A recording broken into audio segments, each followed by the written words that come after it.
मेरा नाम रूबिसा है और मैं अपना कहानी बताना चाहती हूँ। मैं ईशा की नमाज़ पढ़ रही थी। जिस रूम में पढ़ रही थी, साथ में मेरे पापा चारपाई पे लेटे थे। मैं नमाज़ पढ़ती, जब वितर पढ़ने के लिए तकबीर बांधी तो एकदम दरवाज़ा खुला और कफन में एक आदमी जो हंसता हुआ मेरे पीछे आकर खड़ा हो गया और मेरी तो नमाज में ही रंग उतर गई। अच्छा खासा डर गई और सजदे में गई और उठी नहीं। वो मेरी लाइफ का सबसे लंबा सजदा था। आखिर मैंने हिम्मत करके सजदे से जब उठी तो वो वहाँ नहीं था। अगर मेरे पापा उस रूम में ना होते तो मैं मर जाती डर से। ऐसा अक्सर मेरे साथ होता रहता है। रात को कोई बूढ़ी औरत नज़र आती है, कभी कोई आदमी। अब मैं इतना नहीं डरती, ऐसी चीज़ों की मुझे आदत हो गई है। ये स्टोरी मेरी अम्मी के साथ हुई थी और मुझे यकीन है स्टोरी आपको अच्छी लगेगी। मेरी अम्मी जब छोटी थी तब वो अपनी फैमिली के साथ एक ऐसे घर में रहती थी जिसके बिल्कुल बैक साइड पे कब्रिस्तान था। खैर, एक दफ़ा मेरी अम्मी, नानी और खाला आई हुई थी। उन्होंने डिसाइड किया कि सब बाहर चारपाई पर सोएंगे। तो रात 12 बज रहे थे, सब सो गए थे मगर अम्मी जगी हुई थी, सितारों को देख रही थी। अचानक से उनको थोड़े दूर से आवाज़ आई, छन छन छन। मामा ने जैसे ही वो सुना, उन्होंने अपने बाल ऊपर कर लिए और कंबल अपने ऊपर डाल लिया। फिर उनको फिर से वही आवाज़ आई, लेकिन जब उन्होंने चीखने की कोशिश की तो उनके मुंह से आवाज़ नहीं निकली।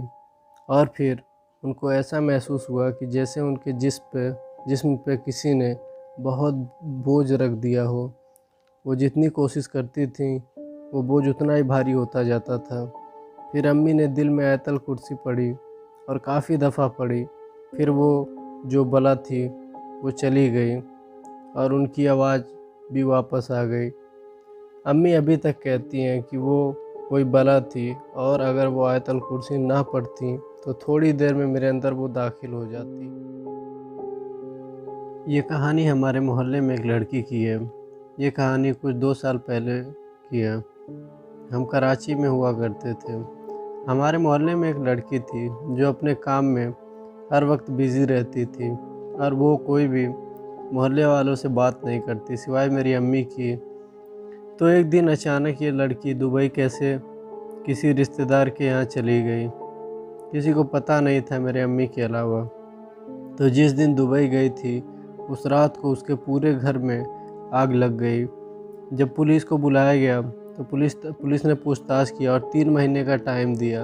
अगर वो लड़की वापस नहीं आई तो इस घर को सील कर दिया जाएगा। जो कि उस लड़की ने मेरी अम्मी को बोला था कि मैं 1 हफ्ते में आ जाऊंगी।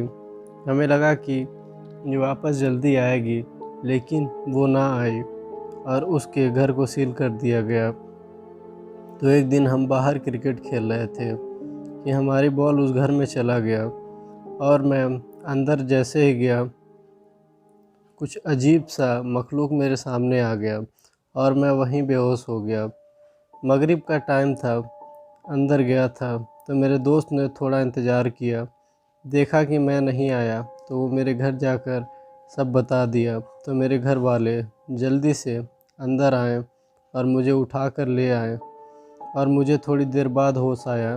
मैंने पूरा मामला घर में बताया और मेरी अम्मी ने मना किया, आइंदा मत जाना। उस दिन के बाद बीमार रहने लगा।